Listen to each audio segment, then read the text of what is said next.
Diet with dietitian Shreya.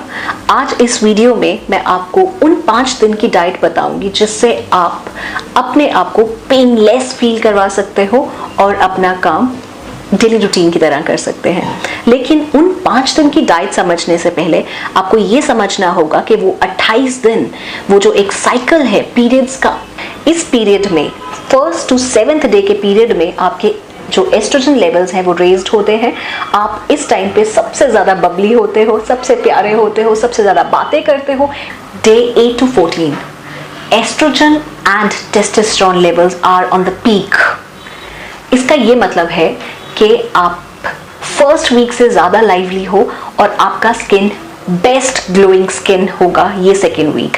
सो इस week में बहुत इंपॉर्टेंट है विटामिन ई और डिटॉक्सिफिकेशन करने का। डे 14 to 22 ये थोड़ा सा क्रिटिकल वीक है, थर्ड वीक, जब आपके स्किन में आउटबर्स्ट आपको दिखते हैं, एक्ने का इरप्शन दिखता है, आपका कोई काम करने का मन नहीं करता है, सोशलाइजेशन करने का मन नहीं करता है, जिमिंग करने का मन नहीं करता है, और इसी टाइम पर आपका वेट पुट ऑन होना शुरू हो जाता है। Day 22 to 28 the most toughest part. इसी टाइम पर आपके बॉडी में ब्लोटिंग होती है, इंसोम्निया होता है, आपको रात को अच्छे से नींद नहीं आती है, मैक्सिमम मूड स्विंग्स होते हैं और आपका वेइंग स्केल एकदम से 2 किलोज शूट अप दिखाता है। आफ्टर दिस 28 डे साइकिल हम बात करेंगे वो क्रूशियल 5 दिन की जब आपको पीरियड्स को हैंडल करना है। Day 1 diet. आपको पता होना चाहिए आपका हीमोग्लोबिन कितना है, विटामिन डी और B12 कितना है। जिन लेडीज का हीमोग्लोबिन कम है यानी कि वो अनीमिक है या B12 कम है, उनको पीरियड में पेन्स ज़्यादा रहते हैं।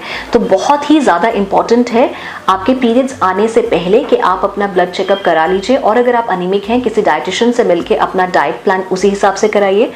ज़्यादा से ज़्यादा आयरन रिच और प्रोटीन रिच आप अपने फूड डाइट में रखिए। लेकिन अब जैसे पीरियड स्टार्ट हो गए हैं, डे 1 आप क्या खाएं? आप सुबह उठते ही आप एक चाय बना सकते हैं जिसकी रेसिपी यूट्यूब में है। आप यूट्यूब में से वो रेसिपी ले सकते हैं, जिंजर टर्मरिक टी। उसमें नटमेग डाला गया है, नटमेग यानी कि जायफल, नटमेग, अजवाइन, जिंजर, गार्लिक, ये सब चीज़ें आपके ब्लोटिंग को कम करता है, पेन्स को कम करता है, पीरियड्स का एक रेगुलर फ्लो बनाता है जिससे आपका पेन कम होता है। फिर ब्रेकफास्ट, आपको याद रखना है कि आपको हर 2 घंटे में फर्स्ट डे में खाना है। आपका अगर पेट खाली रहेगा तो सिग्नल्स माइंड में पेन के जाएंगे। सो पेनलेस फूड्स जो हैं वो है ओट्स, एग्स, सैल्मन फिश या फिर कोई भी आप फिश ले सकते हैं, और प्रोटीन रिच डाइट। तो ब्रेकफास्ट में आप ओट्स ले सकते हो, अगर आप नॉनवेज खा लेते हो तो omelette and bread, peanut butter, banana smoothies, ये बहुत ज़्यादा अच्छा है। कई लोगों को कर्ड से या किसी ठंडे चीज़ से पीरियड्स में पेन होता है, सो अगर कुछ ऐसा है तो आप उसको अवॉइड कर सकते हैं, आप सोया मिल्क ले सकते हैं। मिड मॉर्निंग आप पेपरमिंट टी, ग्रीन टी, जो लोग अनीमिक हैं वो ग्रीन टी नहीं लेंगे, वो पेपरमिंट टी, या पीरियड्स का अगर पेन आपको कम करना है तो कैमोमाइल टी। कैमोमाइल टी आपके ब्रेन को एक कामिंग इफेक्ट देता है। So mid morning chamomile tea. Lunch बाजरा की रोटी, रागी ज्वार की रोटी, रागी फ्लेक्स, रागी चीला, किनुआ पोहा, ये सब आप ले सकते हैं। इवनिंग में dry handful peanuts, dry roasted peanuts आप ले सकते हैं, या मखाने आप ले सकते हैं। आप अदरक वाली चाय पी सकते हैं या ब्लैक कॉफ़ी ले सकते हैं, थोड़ा सा कैफीन भी उससे आपको मिलता है।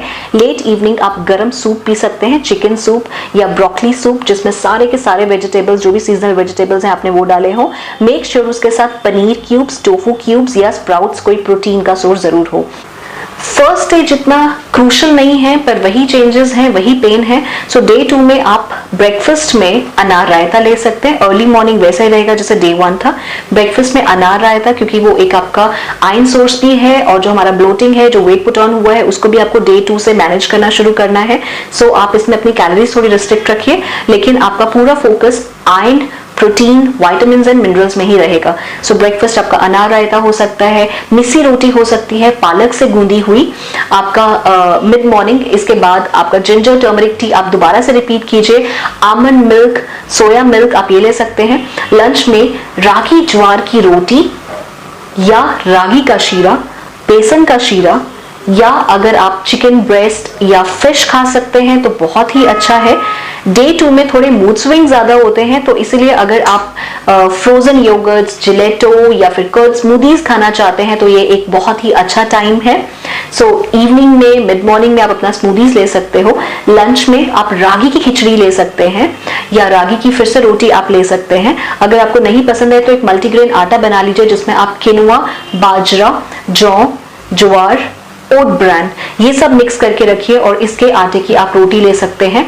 आप दाल का सूप ले सकते हैं।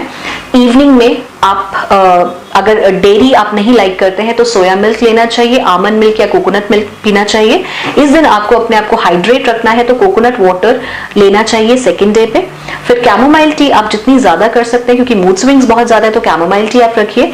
इवनिंग में आपके पॉपकॉर्न, स्टीम कॉर्न्स या बाजरा या फिर मूंग दाल चीला, दही भल्ले ये सब आप चीजें ले सकते हैं। डिनर वही आपका रोटी या इडली सांभर या डोसा हो सकता है। Post dinner chamomile tea. Diet plan for day 3 and 5। सबसे पहले तो ये रिक्वेस्ट मैं आपको करूंगी कि जब आपका ओव्यूलेशन स्टार्ट होता है तो आपको वेइंग स्केल पे नहीं चढ़ना चाहिए, क्योंकि उस टाइम ब्लोटिंग की वजह से वेट आपका 1 किलो, 1.5 किलो या 2 किलो तक भी शूट अप करता है। सो आप उससे फ्रस्ट्रेट नहीं होंगे क्योंकि वो नेचुरल एक पीरियड है। तो ये डे 3 और जो ये 5 है इस पे आपको बेसिकली डाइट क्या लेना है, क्योंकि आपका वो जो बढ़ा हुआ वेट है, वाटर रिटेंशन है, सोडियम रिटेंशन है, उसको आपको निकालना है। सो डे 3 and 5 में आपको सॉल्ट रिस्ट्रिक्टेड डाइट्स लेनी है। डे 3 and 5 आप बेसिकली क्या करें, डे 3 में जब आपका ब्लोटिंग है, आपके पीरियड्स भी अभी स्टेबल नहीं है लेकिन पहले से पेन आपका कम है, सो डे 3 में आप थोड़ा डाइटिंग की तरफ जा सकते हैं। आपको पोर्शंस अभी भी कम नहीं करना है, लेकिन आपको ऐसे स्मार्ट ऑप्शंस देखने हैं जिसमें कैलोरीज कम हो। जैसे कि आप ओट्स की रोटी ले सकते हैं, बाजरा की रोटी, ज्वार की रोटी आप ले सकते हैं, लेकिन डे 3 में स्टार्च इंपॉर्टेंट है। सो आप इसमें बेक्ड पोटैटोज, बेक्ड शकरकंदी ऐसी चीजें ले सकते हैं जो आपको थोड़ा सा रिलैक्स करते हैं, क्योंकि ये वाला टाइम है जब आपका एस्ट्रोजन लेवल बढ़ रहा है, आप खुश फील कर रहे हैं, पेपी फील कर रहे हैं। सो डे 3 की डाइट भी अकॉर्डिंगली आपको वैसा ही रखना है। डे 4 जब आपका एस्ट्रोजन लेवल पीक पर है, आपका फेस बहुत प्रिटी लगता है, सिमेट्रिकल लगता है, वाटर रिटेंशन निकल जाती है। डे 4 आपको सॉल्ट फ्री डाइट करना चाहिए ताकि आपकी ब्लोटिंग जो है वो बिल्कुल खत्म हो जाए। डे 4 में ब्रेकफास्ट एंड डिनर में आप स्मूदीज ले सकते हैं, स्लश ले सकते हैं, cucumber, mint slush, watermelon slush, mango smoothie, अनार रायता, ये सब आप स्मूदीज ले सकते हैं ब्रेकफास्ट में एंड डिनर में। लंच में आप एक प्रोटीन सोर्स जरूर रखो। प्रोटीन सोर्स में या तो आप टोफू सैलेड रख सकते हैं, एग सैलेड रख सकते हैं, चिकन ब्रेस्ट या आप फिश रख सकते हैं ताकि आपका जो थोड़ा सा वेट बढ़ा है वो भी आपका कंट्रोल हो जाए। डे 5 फाइनल डे, ये एक डे है जब आपको दोबारा से बैक इनटू फॉर्म होना है, हल्का हल्का एक्सरसाइज शुरू करना है, थोड़ा सा सूर्य नमस्कार या लाइट स्ट्रेचिंग से आपको स्टार्ट करना है।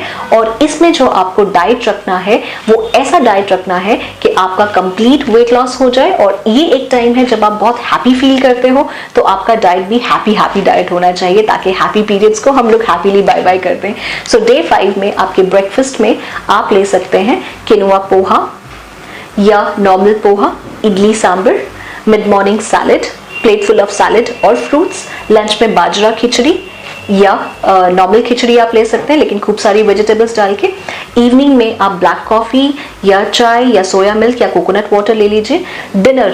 डिनर में कंप्लीटली आपको सॉल्ट फ्री लेना है, 7 o'clock लेना है ताकि आपका 6th डे जब पीरियड्स खत्म हो जाए, 6th डे पे जब अपना वेट चेक करिए तो आपका बिल्कुल नॉर्मल या फिर 1-2 किलो कम हुआ हो। तो डिनर आपने 7 o'clock लेना है, सॉल्ट फ्री लेना है। उसमें आप क्या ले सकते हैं, आप वैसे अनार रायता, घिया रायता सॉल्ट फ्री ले सकते हो या बॉइल्ड एग्स ले सकते हो without yolk. I hope you can get the maximum benefit out of these diets for 5 days।